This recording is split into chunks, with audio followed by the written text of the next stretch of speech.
Alors, merci beaucoup. Je suis très honoré d'être là, bien sûr, aujourd'hui. Je suis le dernier de l'équipe ici. Je suis le dernier arrivé. Du coup, vraiment, un grand remerciement à mes collègues. Ce que j'aime le plus dans ce service, c'est l'atmosphère de liberté intellectuelle qu'on y respire. On peut vraiment se poser toutes les questions, en rigoler et puis même y réfléchir de manière très carrée. Et ça, j'aime beaucoup aussi. Les deux choses. Voilà. Alors, merci beaucoup.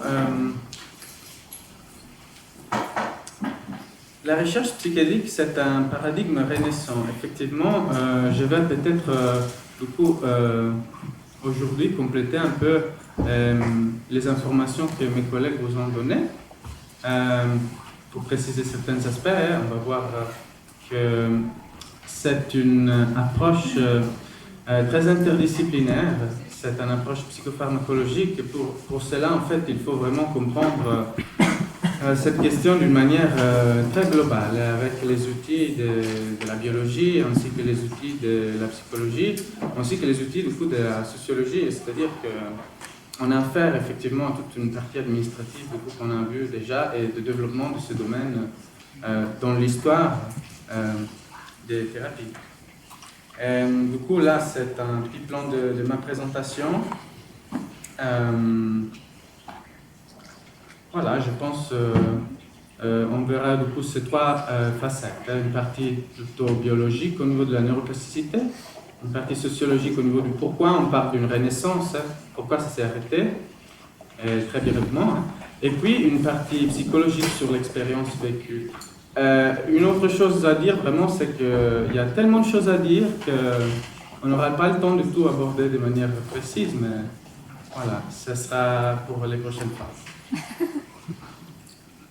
Du coup, on a arrêté ce paradigme de recherche à un certain moment, on l'a dit, c'était les années 70. Ici, on voit le nombre de publications, si on recherche les mots-clés psychédéliques sur PubMed. Il faut dire qu'il y a quand même toute une partie des publications qui continuent parce que c'est effectivement des études qui se font aussi dans des modèles animaux et des toxicités en soi. Et puis au final, on voit du coup à ce moment-là cette guerre à la drogue qu'on a faite. En fait, il y a deux institutions aux États-Unis qui s'occupent de moduler cela. C'est la Drug Enforcement Administration, qui appartient au département de justice, et la Food and Drug Administration, qui s'occupe de créer en fait les nouveaux médicaments et de les mettre sur le marché. En fait, c'est justement la Drug Enforcement Administration qui a rendu illégales ces substances. Bien qu'à cette époque-là, il y avait déjà un usage de ce psychédélique et que la commission interne consultative de la DEA avait donné un préavis négatif sur la mise en échelle 1 de ces substances, eh ben, il y a eu une volonté politique qui a fait en sorte qu'on les classe de cette manière-là. Pour rappel, ça c'est un article de Wikipédia, l'échelle 1, c'est pour des substances qui ont déjà en premier lieu un grand potentiel d'abus. On a vu que ce n'est pas le cas. Et du coup, effectivement, si un jour on aurait peut-être la possibilité d'en créer des médicaments, on pourrait effectivement éditer peut-être la question du psychédélique. Effectivement, là, on voit que c'est des substances qui n'ont pas de gros risques au niveau des usagers et au niveau de la société. Dans les dégâts pour l'usager, on considère là l'addiction, entre autres. Et du coup, on voit ces substances classées comme ça, alors que l'alcool, du coup, et l'héroïne, bien sûr, et les autres, sont beaucoup plus dérangeantes. Et pourquoi, du coup, on parle de renaissance? On a vu justement la Drug Enforcement Administration mettre ces substances-là en échelle 1. Et alors, il y a eu une volonté à un certain moment d'essayer de trouver un moyen de remettre ces substances en activité pour le bien-être des patients et des gens. Et du coup, c'est la Food and Drug Administration qui, à un certain moment, a statué, grâce aux études des MAPS notamment, sur une étiquette qu'on appelle Breakthrough Therapy Designation. C'est-à-dire qu'au lieu de passer auprès de la DEA, de la Drug Enforcement Administration, l'idée a été effectivement de rendre ces thérapies, de faire des recherches pour ces thérapies en tant que médicaments, pour ces substances en tant que médicaments, et puis de ce fait-là, de les faire admettre à nouveau dans le cadre médical et thérapeutique. Ce label-là est donné par cette Food and Drug Administration, qui est l'agence des médicaments des États-Unis, qui est la plus importante du monde, du coup, étant donné les pouvoirs politiques de cette ère. Cette étiquette, elle est donnée pour des thérapies de psychopharmacologie qui ont un potentiel plus grand que les autres qui sont en train d'être adoptés en tant que médicaments. C'est-à-dire qu'à partir des premières phases cliniques, on voit un potentiel si grand qu'il faut que cette thérapie-là aille plus vite au niveau de l'administratif pour devenir effectivement disponible pour le plus grand nombre. C'est ce qui s'est passé du coup en 2017 pour la MDMA, pour le trouble du stress post-traumatique, amené par cette fondation aux États-Unis qui s'occupe de ça, qui a été fondée en 1983, et puis aussi pour la psilocybine pour la dépression.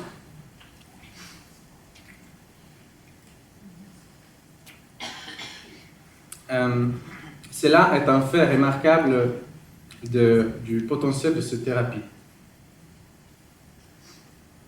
Mais du coup, effectivement, c'est très compliqué comme domaine. Disons qu'il faut vraiment considérer plusieurs facettes. C'est une recherche en psychopharmacologie. Et là, si vous voulez, pour essayer de trouver un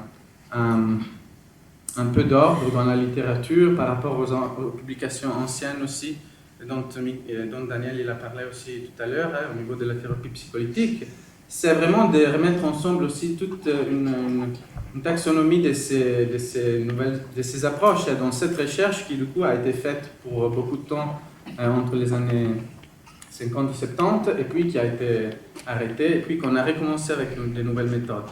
Du coup là vous pouvez voir c'est vraiment on a affaire avec de la psychopharmacologie dans des modèles animaux in vitro et puis dans des participants humains, dans des participants sains. Alors ça se fait à Bâle aujourd'hui par exemple. On donne des substances psychédéliques juste pour voir comment ça se passe au niveau du temps de la durée, au niveau de la demi-vie dans le sang, au niveau d'autres facteurs justement seulement physiologiques. Après, il y a une thérapie psychédélique, on appelle ça une forme de thérapie, par exemple, celle qu'on a nommée tout à l'heure d'une possibilité clinique qu'on peut avoir dans une clinique, par exemple, avec des substances comme la kétamine. C'est en fait, ou bien dans des cadres de recherche, c'est qu'il n'y a pas un suivi psychothérapeutique vraiment très intense, c'est juste une prise qui se fait de manière ponctuelle. Et puis il y a aussi une psychothérapie du coup assistée par les psychédéliques, c'est-à-dire dans le cadre d'une psychothérapie de longue durée. Et dans cette sous-catégorie-là, il y a la possibilité de faire légalement aussi une psychothérapie assistée par les psychédéliques de groupe. Qui a aussi tout d'autres. Voilà. En général, la psychothérapie des groupes est un outil thérapeutique. L'idée, c'est qu'une des voies de recherche, c'est de voir si on peut coupler l'utilisation du psychédélique dans ce cadre-là. Bien sûr, on est inspiré par les utilisations aussi qu'on a vues dans l'histoire de l'humanité. Oui, de toute façon, voilà, ça c'est toute une autre question. On ne va pas pouvoir aborder ça aujourd'hui. Il y a beaucoup de choses. Qu'il faudra redécouvrir, découvrir soi-même. Parce que du coup, une manière de se donner un cadre pour la recherche dans ce type de psychothérapie, c'est de comprendre qu'à terme, ça sera utile aussi de créer une nouvelle forme de concevoir les maladies mentales qui a à faire avec des bases biologiques, c'est-à-dire dans laquelle on comprend le fonctionnement de l'être humain d'une manière beaucoup plus globale, intégrée par rapport à tous les outils qu'on a aujourd'hui. C'est-à-dire que ça sera peut-être moins fondé sur les symptômes, la taxonomie actuelle du DSM, mais sur des connaissances au niveau des processus de base qui se passent en psychothérapie. C'est pour ça aussi qu'on voit le potentiel thérapeutique des psychédéliques sur des différentes conditions, sur des différentes diagnostics. Comment c'est possible que la même substance ait un effet pour la dépression, pour l'addiction, pour les anxiétés, pour le PTSD? On fait des études sur l'Alzheimer. Alors c'est parce que peut-être il y a vraiment des mécanismes fondamentaux à avoir là-dedans. On va en voir au moins un aujourd'hui. Et du coup, voilà, pour commencer vraiment à comprendre cette psychothérapie et cette approche, il faut partir bien sûr des mécanismes moléculaires et cellulaires. Alors je vais vous décrire en détail toutes les protéines. On va une autre fois, peut-être on n'aura pas le temps de faire cela. Et d'ailleurs, les parties génétiques n'ont même pas le droit à une blague. On va passer directement à la neuroplasticité. C'est-à-dire que ces substances-là ont un pouvoir d'induire justement une neuroplasticité dans le cerveau. On a dû créer un nouveau mot pour donner, voilà, pour parler de cela. C'est des substances qu'on définit psychoplastogènes. Elles vont créer une plasticité, elles vont générer une plasticité dans le cerveau. Cela peut se passer du coup de manière différente au niveau de la neurogénèse, au niveau de la synaptogénèse, et dans laquelle on a affaire avec ce Brain Derived Neurotrophic Factor, qui est un facteur de croissance des neurones, et parmi d'autres, et dans les dendrites. On va juste donc peut-être préciser cela. Dans cette image en haut à gauche, vous voyez en fait deux images superposées de dendrites, et les parties jaunes en fait sont celles qui s'expriment après le contact de ce neurone avec ces substances. On a effectivement aussi, on peut voir dans le graphique après, une augmentation des spins dendritiques qui se créent grâce à ces substances psychédéliques sur les neurones. En fait, il faut vraiment se dire que tout est lié. Hein. On a cet être humain, on essaie de le comprendre, et il y a des côtés du coup sociologiques de son vivre ensemble, des côtés psychologiques de sa propre expérience vécue, mais aussi des côtés du coup biologiques de son propre système corporel. De comprendre l'expérience psychédélique, c'est de comprendre toutes ces facettes en même temps.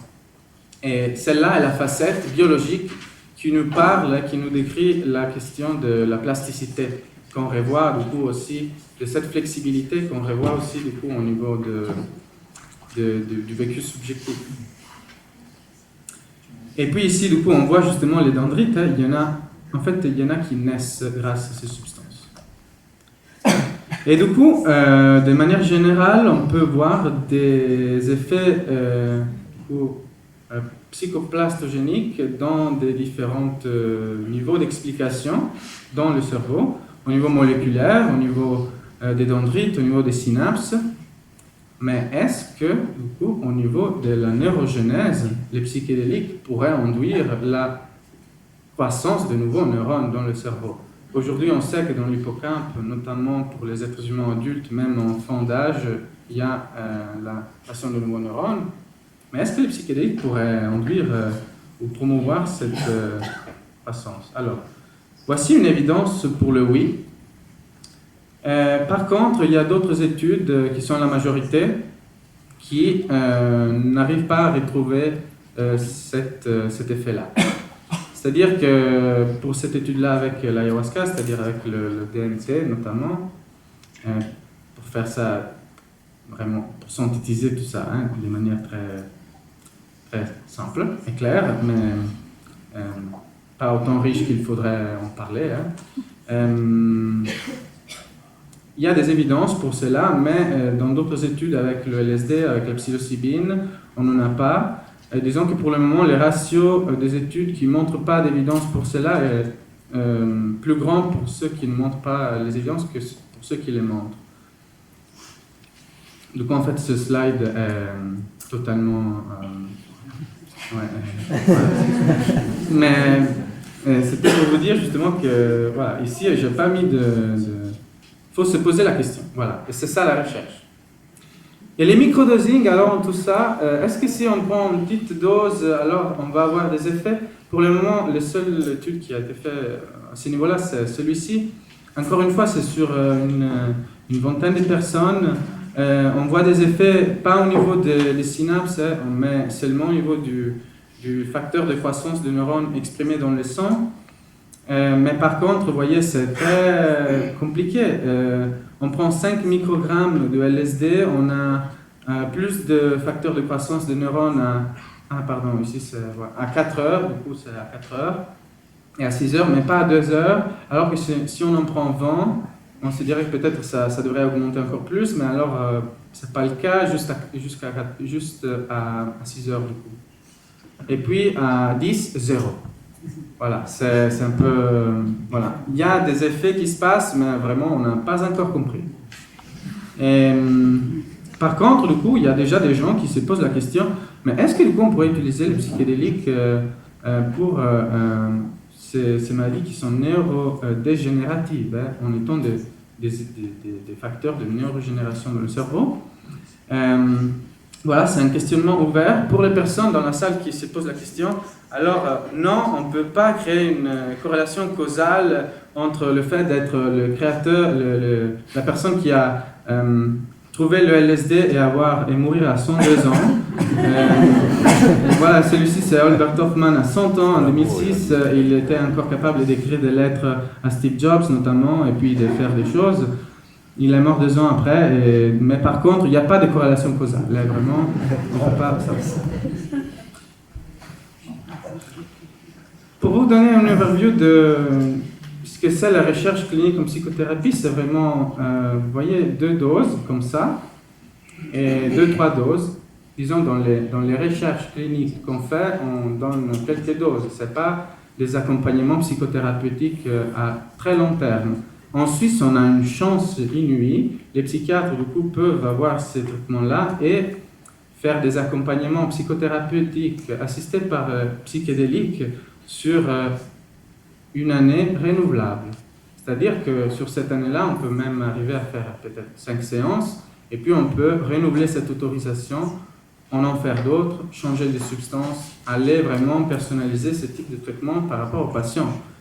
Cela est un potentiel qui n'existe pas dans d'autres parties du monde et qui est vraiment beaucoup plus intéressant pour les patients que la recherche en soi, qui doit toujours être très carrée et standardisée pour qu'on puisse avancer aussi d'une manière très rationnelle et légitime. Ceci sont les résultats de cette recherche. Comme on voit encore, c'est 12 patients. On en voit quelques-uns après la séance une grosse séance psychédélique de psilocybine. Une grosse séance, ici 25 mg de psilocybine. C'est une expérience intense. C'est pas une expérience psycholytique de complète dissolution, perte des repères. Ça peut même arriver, mais disons que c'est vraiment pas une microdose. Hein. Et du coup, là, on voit des gens en rémission à 3 mois complète, alors que du coup, la population de cette étude, c'était des personnes qui ont des dépressions, traitements résistantes pendant une dizaine d'années, qui ont essayé plusieurs thérapies aussi. C'est remarquable, mais comme vous voyez aussi, il y a des personnes qui rechutent, hein, on l'a dit tout à l'heure, ce n'est pas des traitements miracles, il faut juste comprendre comment ça marche pour utiliser les potentiels de ce type d'outils. Et du coup là, je vais encore davantage préciser ce qu'on a dit auparavant. C'est vrai qu'on ne voit pas de... c'est marqué qu'on ne voit pas en fait des effets sur la baseline, mais en fait c'est parce qu'on considère une erreur statistique. Si on regarde les données, il y a quand même un effet par rapport aux antidépresseurs.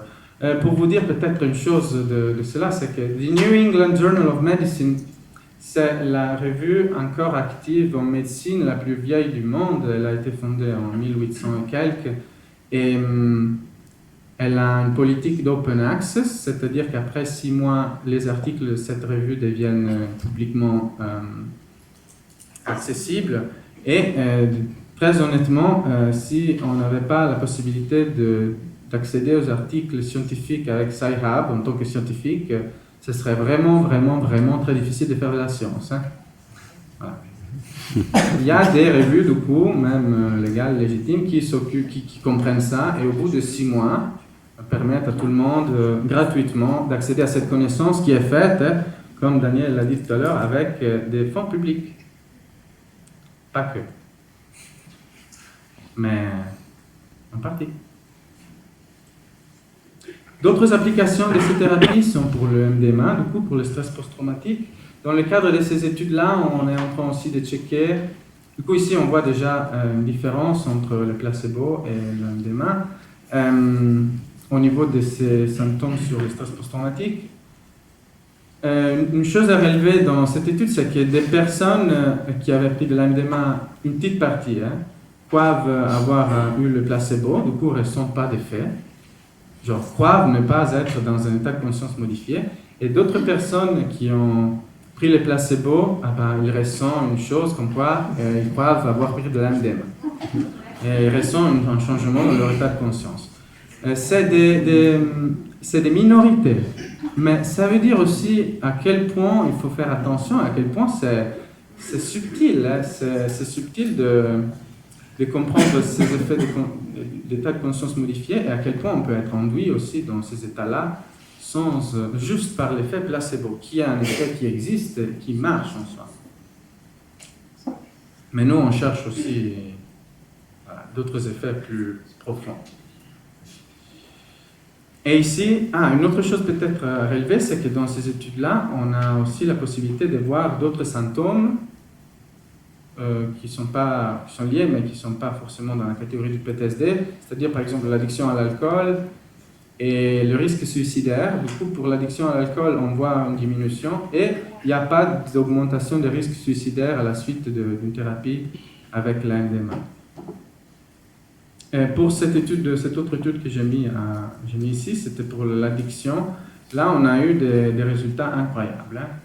Pour des personnes qui fumaient depuis 20 ans, de moyenne un paquet par jour, qui avaient essayé d'autres thérapies, à 6 mois, ne plus fumer dans les 80% des cas.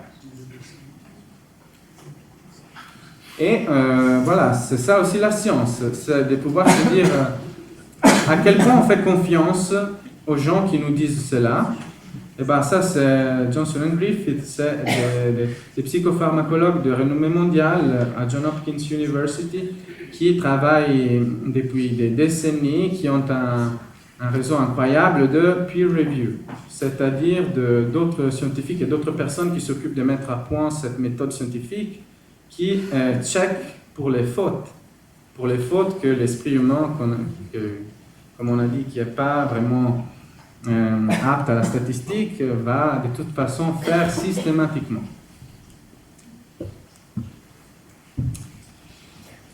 Mais du coup, on pourrait se demander à quoi bon les effets psychédéliques. Hein? On a vu brièvement dans une slide de Daniel qu'il y a quand même de maisons pharmaceutiques, aussi des universités, qui s'occupent maintenant de trouver peut-être des substances qui ont les mêmes effets psychoplastogènes au niveau de la croissance, au niveau de la neuroplasticité, mais qui n'aient pas d'effets psychédéliques en soi, d'effets subjectifs, d'état de conscience modifié. C'est une question ouverte, c'est-à-dire que si une substance va arriver à recréer des connexions chez un malade d'Alzheimer, ça peut être vraiment une application. Mais là, on parle de psychothérapie. Et du coup, de se dire qu'on enlève cette partie de l'expérience vécue, pour moi, ne fait pas de sens. Je vais essayer de vous dire pourquoi, mais c'est mon avis. C'est qu'en fait, quand on va regarder les expériences subjectives vécues des personnes, eh ben, déjà, c'est des expériences énormes. Hein. On pourrait se dire, mais pourquoi? Voilà, ici, on a des participants. Pour le 86% des participants, qui n'ont jamais pris de substances psychédéliques, faire cela, voilà, c'est une expérience des plus significatives et existentiellement intense de leur vie, comme un mariage, comme la naissance d'un enfant, ils disent. Déjà, il faudrait se poser la question, mais pourquoi on devrait enlever ça à quelqu'un? Déjà, mais en plus, de manière vraiment très rationnelle, vouée au but psychothérapeutique, c'est qu'en fait, cette expérience a un vrai effet sur les symptômes. Quand on a fait, c'est un peu le même mot de recherche, et quand on va voir au niveau, par exemple ici, au niveau de le premier cadre en bas sur la gauche, craving, c'est le sentiment d'abstinence. On voit que le plus il y a le plus en fait il y a d'effets au niveau de l'expérience vécue sur la X, les plus les moins on aura de craving. Voilà. Et de l'autre côté, c'est le plus on a de personal meaning, non, de signification de cette expérience subjective, le plus on a une chance de s'abstenir à cela. Et de la même manière, le moins on a une tentation d'aller fumer à nouveau. Comment ça s'explique alors? Voilà quelques éléments de l'expérience psychédélique, on en a parlé. Ici, c'est dans la photo Albert Hofmann, celui qui l'a découvert. Il l'a découvert par hasard avec une goutte sur sa main et puis il est parti en vélo chez soi. Et du coup, on le voit dans le typique paysage suisse psychédélique, rentrer chez lui en vélo, en ayant le premier trip du LSD de l'histoire.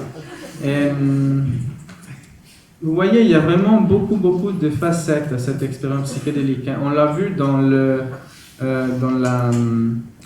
case report de madame que Daniel nous a fait tout à l'heure. Il y avait des phrases, je ne sais pas si c'est vraiment des choses très abstraites, on dirait très ineffables. Hein. C'est effectivement des choses intéressantes à comprendre. Et du coup, on parle aussi d'expériences mystiques dans le cadre des expériences psychédéliques.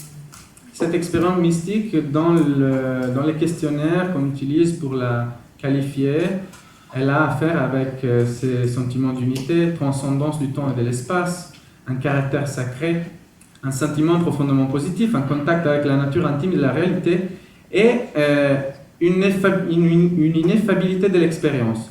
On était à tel point pas au clair par rapport à ce que c'est que pour comprendre cela, on a créé une catégorie qui veut dire il n'y a pas de catégorie.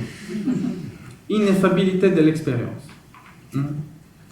Et voilà, moi je montre cette image pour donner une idée du fait que cette expérience-là, en fait, elle est commune à beaucoup de personnes qui peuvent la vivre de différentes manières. On a parlé d'autres manières de se retrouver dans des états de conscience modifiés. On a parlé de l'amour, on a parlé de la méditation. Mais là, voici du coup un scientifique qui aime vraiment cette démarche et qui voit dans ce selfie qu'on a pris de nous-mêmes de la plus longue distance déjà cette qualité du coup sacrée, hein, ou de cette qualité d'émerveillement pour notre existence, pour notre vie sur Terre. Alors, il y a vraiment une planète ronde, hein, si on veut croire à la science, c'est pas à nos yeux. Il y a une planète ronde qui tourne dans l'espace vide, et puis dans une galaxie qui est une des milliards de galaxies dans l'univers. De contempler tout cela peut déjà donner une idée sans substance de ce que ça veut dire, un sentiment d'unité, hein, un sentiment de transcendance du temps et de l'espace, un caractère sacré de cette expérience du coup consciente qu'on peut faire pour un bref laps de temps sur cette terre. Ça donne aussi une joie peut-être, et puis un contact avec cette réalité incroyable. De toute façon, c'est très difficile et ineffable à décrire. Tout ça pour dire que je pense, d'un point de vue vraiment rationnelle, hein, c'est-à-dire d'une connaissance qui essaie de valider soi-même de manière critique, c'est compliqué de trouver des explications par rapport à d'autres formes d'existence sur des plans parallèles, sur des idées du cerveau en tant qu'antenne qui s'ouvre lors des séances psychédéliques et qui se met en contact avec la conscience universelle, ces choses-là. Et du coup, je ramène ici un petit quote. En fait, ça serait compliqué de remettre en question toute notre science pour des choses qu'on ne peut pas prouver. Et de toute manière, la science, elle est ouverte à cela. Oui. La science, oui, mais la médecine. Comment? La science, oui, mais la médecine. Et la médecine va y arriver. La médecine est une pratique plutôt qu'une science. Elle est bien sûr. En fait, il y a une forme, il y a des formes de connaissances qui n'ont pas à faire avec juste les symboles et la sémantique, mais qui ont à faire avec des procédures. On peut beau lire un manuel pour aller en vélo autant qu'on veut, apprendre tous les bouts du vélo et comment ça marche, le vélo, etc. Et puis on se dit, bon, on est prêt, on se met sur le vélo et puis on tombe. L'idée, c'est que pour apprendre à aller en vélo, en fait, il faut aller en vélo. Et c'est une connaissance que l'être humain, il intègre grâce à des procédures, grâce à... Voilà, Voilà. Et du coup, la médecine a la tendance à... Non, doit en fait partir de ces procédures-là, de cette connaissance pragmatique, et puis trouver des manières d'amener cela en théorie, je pense. En tout cas, c'est un peu l'historique de cette discipline, je pense.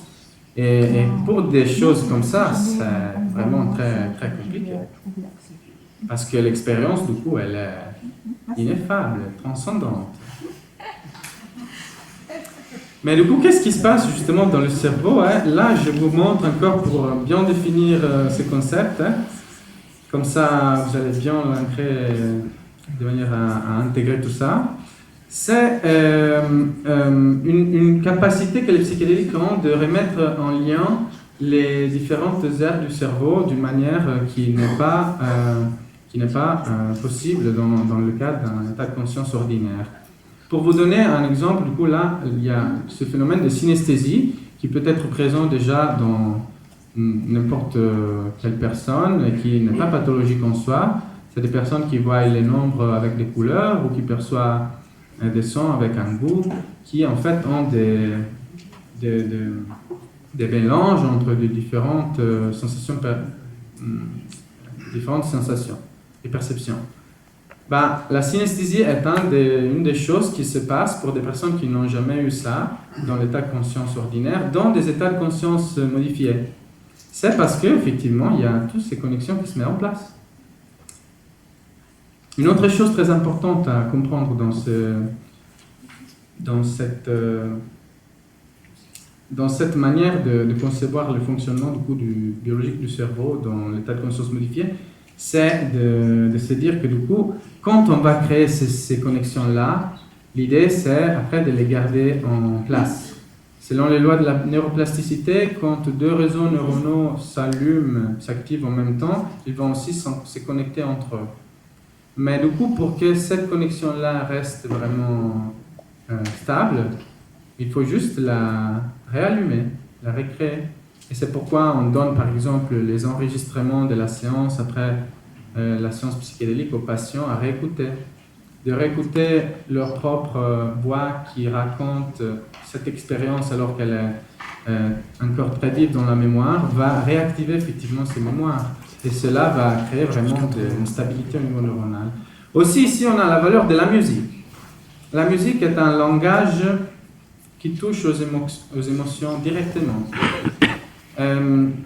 Voilà encore une fois une chose qui est très compliquée à considérer au niveau de notre connaissance rationnelle et sémantique des choses.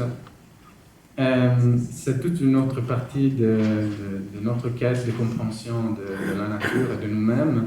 On ne va pas pouvoir en parler, Mais c'est pour dire que, par exemple, on a tous peut-être un souvenir de nous-mêmes. On se rend compte, à un certain moment, il y a une chanson qui arrive et qui nous rappelle un certain moment, ou un certain goût même. Voilà, c'est en cela vraiment que la musique est importante dans les séances psychédéliques, parce qu'elle va pouvoir, encore une fois, augmenter cette plasticité et donner des pistes pour, du coup, un cerveau et un esprit qui est très ouvert, des créations de repères, et puis la personne va pouvoir réécouter ces musiques-là, et du coup se faire toucher émotionnellement, directement, par une musique qu'elle a entendue lors de la séance, qui va du coup réactiver tous ces réseaux, etc. Mais alors, l'étude de la musique en soi, c'est merveilleux et très compliqué, mais alors quand on rajoute le psychédélique là-dedans, alors il y a tout à faire. Mais du coup, pourquoi l'expérience est si importante?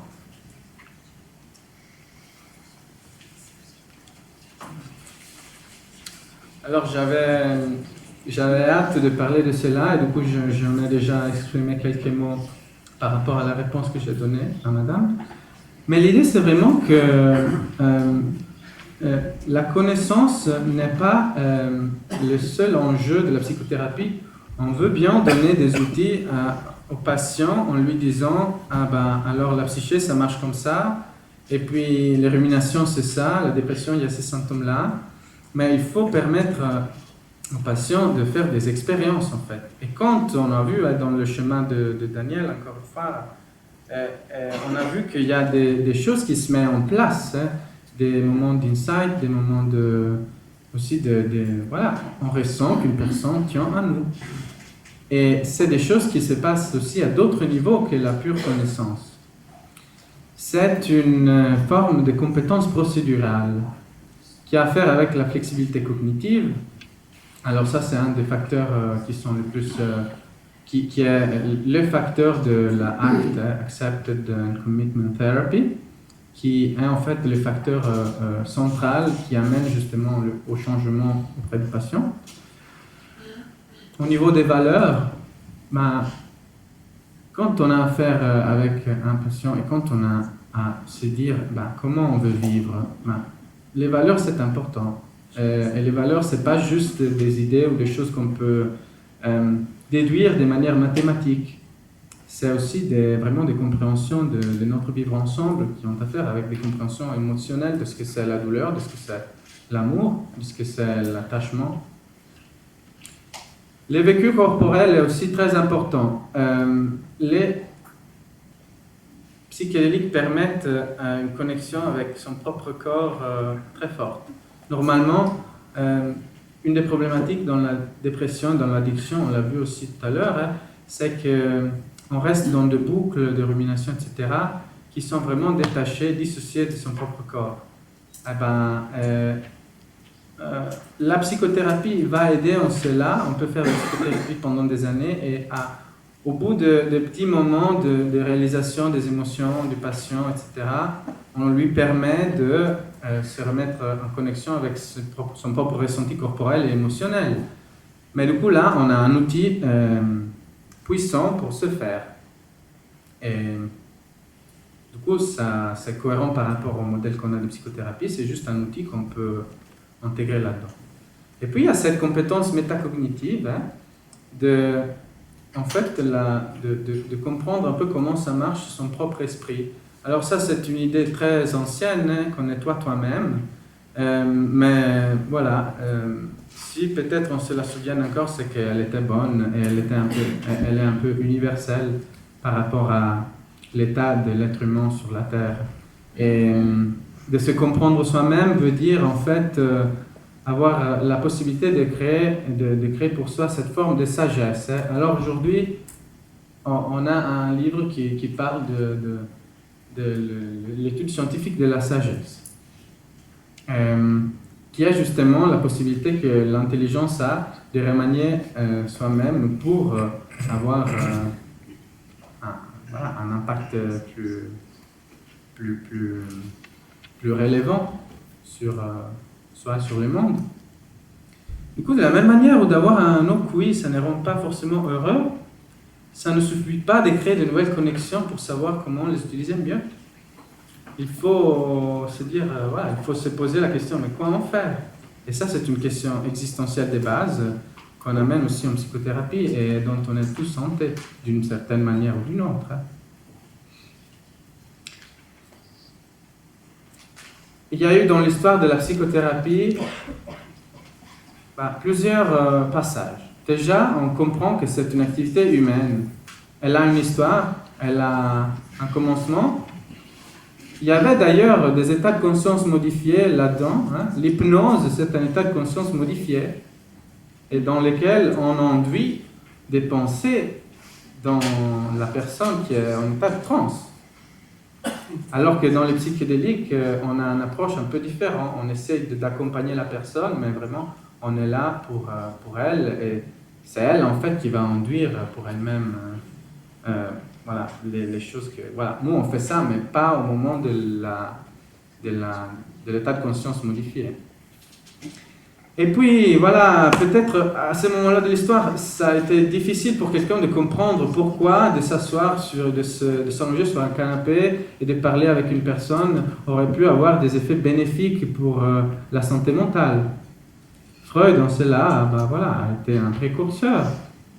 Aujourd'hui, ça nous semble normal. Aller chez quelqu'un, lui payer une facture pour parler avec lui de nos problèmes. Après, il y a eu d'autres, voilà, c'est une histoire. Du coup, il y a d'autres personnes qui se sont dit, mais peut-être que la méthode pourrait changer. Peut-être que des fois, je pourrais dévoiler une petite partie de ma vie pour donner l'impression à mon patient que je suis un être humain comme lui. Et du coup, pour lui donner une confiance accrue dans notre processus et pour ne pas me prendre en tant que figure d'autorité, mais juste comme quelqu'un qui essaie de faire son mieux pour soi-même et pour l'autre. Alors voilà, voici une figure de l'approche humaniste. Après, il y a eu quelqu'un qui est arrivé et qui a essayé de dire, mais en fait, on peut s'asseoir, fermer les yeux, ne pas penser, réfléchir et mettre notre attention sur la respiration, ça va aider. Et ça aussi, ça a pris un peu de temps pour que ça passe comme idée. Et aujourd'hui, on a du coup l'étude de la sagesse comme un phénomène qu'on peut étudier de manière scientifique avec des outils pour justement des outils qu'on appelle psychotechnologie, les psychédéliques c'en est un, la méditation, mais aussi voilà, la littérature aussi, genre les compétences de literacy. C'est-à-dire que par exemple, une chose qu'on oublie, c'est que là, quand on lit état, on voit une parole directement, alors qu'il y a un moment, tout le monde a dû apprendre cela. Mais du coup, nous, on apprend la technologie de la literacy, c'est-à-dire de la capacité de reproduire des symboles sous une forme sémantique et de sens, qui devient automatique. Et on ne se rend même plus compte qu'on est en train de le faire. Alors que si on a 3 ans, on est là, voilà. Cela est remarquable dans la manière où, en fait, on peut modifier notre propre capacité, du coup, aussi à l'autorégulation émotive.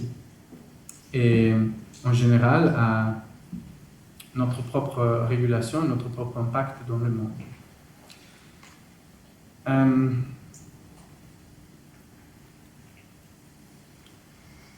Nous en sommes où en Suisse au niveau de la recherche psychédélique? Il y a 6 universités, pardon, là j'avais écrit, il y a 6 universités qui sont impliquées dans la recherche psychédélique aujourd'hui en Suisse. Alors, pour vous donner une idée, tout à l'heure, il y avait du coup la patiente qu'on a vue, elle cherchait un traitement en Italie. En Italie, c'est impossible. Il n'y a aucune université qui fait ça. Il y a une université qui fait ça dans un modèle animal. Point. En Allemagne, il y a 2 universités qui font ça pour la dépression avec la psilocybine. En France, il va y avoir une université qui va faire ça, modèle animal et sur l'être humain, pour l'alcoolisme à Paris. En Suisse, il y en a 6. À Bâle, là où le LSD a été découvert et la psilocybine synthétisée pour la première fois, par ce monsieur ancien, ce vieux monsieur qu'on a vu tout à l'heure. On a encore aujourd'hui le centre mondial le plus important des recherches sur ces substances en psychopharmacologie. C'est-à-dire que de toute manière, pour toute démarche, pour une substance de devenir un médicament, il faut bien faire aussi cette partie fondamentale de la recherche au niveau de la toxicité, au niveau de ce qui se passe dans le corps. Là, c'est le centre mondial de cela. Alors qu'à Zurich, on se pose déjà d'autres questions. Par exemple, qu'est-ce qui se passe si on donne de la psilocybine à des méditateurs experts? Est-ce que ça va leur permettre d'avoir une pratique méditative plus puissante ou plus bénéfique? À Genève, on va peut-être avoir la chance de faire une étude sur une population de personnes qui ont un traitement de substitution avec la diaphine, beaucoup d'anciens toxicodépendants à l'héroïne.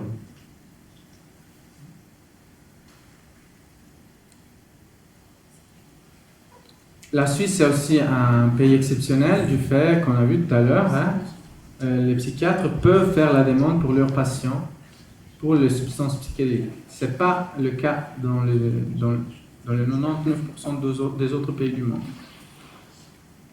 À côté de ce paysage psychédélique, il y a aussi un paysage psychédélique, mais fait par des associations d'étudiantes. Ici, aujourd'hui, les bénévoles étudiants qui nous aident font partie de ARP, l'association étudiante reconnue par l'Université de Genève pour la recherche sur les psychédéliques. Bien sûr, ici, du coup, on voit ces associations qui maintenant sont dans les différentes universités suisses et qui ont été du coup, institutionnellement acceptées par ces universités. Le but, c'est de faire de la prévention sur les usages de ces substances, de partager ces connaissances et puis de collaborer avec des projets de recherche. C'est des associations vraiment à visée interdisciplinaire pour les raisons qu'on a nommées, parce que pour comprendre vraiment cette expérience psychédélique, il faut se poser la question de plusieurs facettes. Berne va bientôt rejoindre ce réseau. Et pour vous donner une idée, en ce moment, l'association des étudiants de l'association psychédélique et des étudiants de Genève fait en collaboration avec l'HUG une étude sur les facteurs de la consommation pour les étudiants suisses. Merci beaucoup.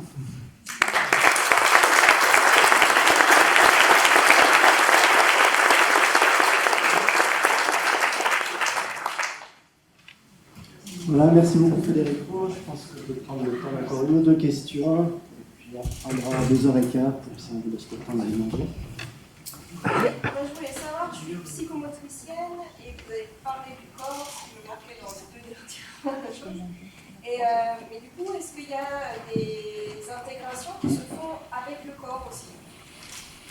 Alors, je pense en filigrane, on a pu répondre à cela de manière implicite ce matin déjà, quand Madame King a posé la question de l'accompagnement.